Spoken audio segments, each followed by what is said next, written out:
It's Tuesday, March 5th, 2024.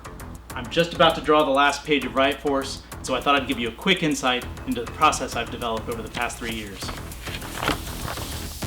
First thing I do when I'm starting a final page is blow up my quarter-page layout drawing to full size. Then I tape that rough drawing to the back of 11x17 bond paper. I do the construction drawing with Pilot Color Eno Lead and non-photo blue. This never gets scanned, I just like working in the light color because it keeps the drawing from getting too built up. This is where I draw through, check proportions, rework drawings if I have to. Now it's onto the tight drawing. I'm using Staedtler 2H lead in a drafting holder. This is where I really commit to the brush-like strokes I'm going to ink over. It gives me another chance to add details, check tangents, and clarify the drawings with only the most essential descriptors. Next, I turn up the light table and I carefully untape that bond paper and secure it to the back of Bristol board, a heavier weight paper that can handle the ink I'm about to use on it. I start with a fine-tip Pentel color brush with black pigment ink for the thickest lines. The trick with inking is to go slowly but confidently. You've got to make sure the ink is flowing well, but having that reservoir in the shaft of the brush saves a lot of time in dipping and cleaning and ink drying out. Inking is a great time to zen out and live in the moment of each individual stroke.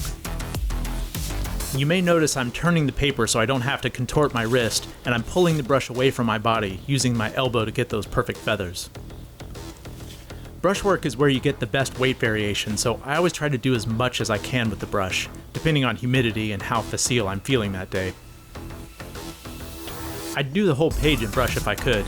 That's the line I really like the most, but I'm not there yet. Maybe someday.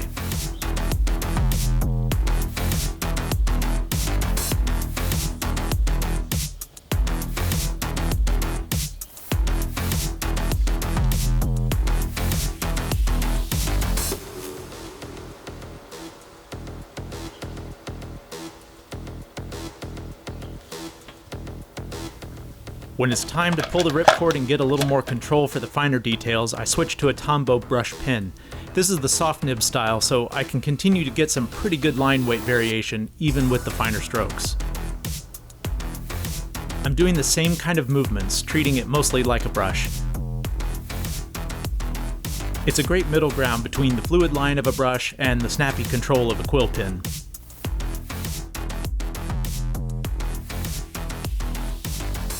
They do tend to wear out every 20 pages, so I have a system of downgrading the spent ones to use for scumbling and textural work, and preserving the newest ones for the lines I want to keep as clean as possible.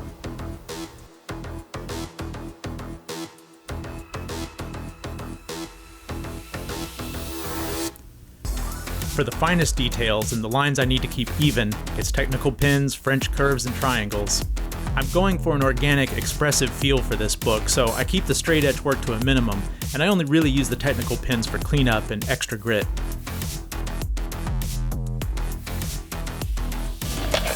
The last big step is spotting blacks. I use the Pentel color brush again, but this time it's a medium tip that I use primarily for this purpose.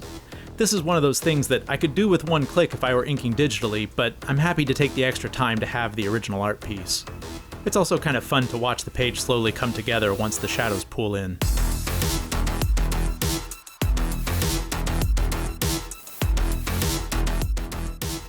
For last looks and reverse lines, I use the Sakura white gel pen.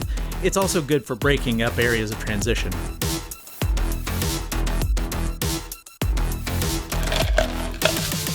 Finally, I number and date each page.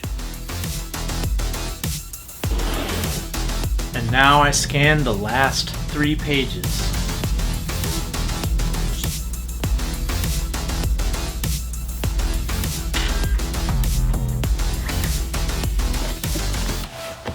And that is a whole book.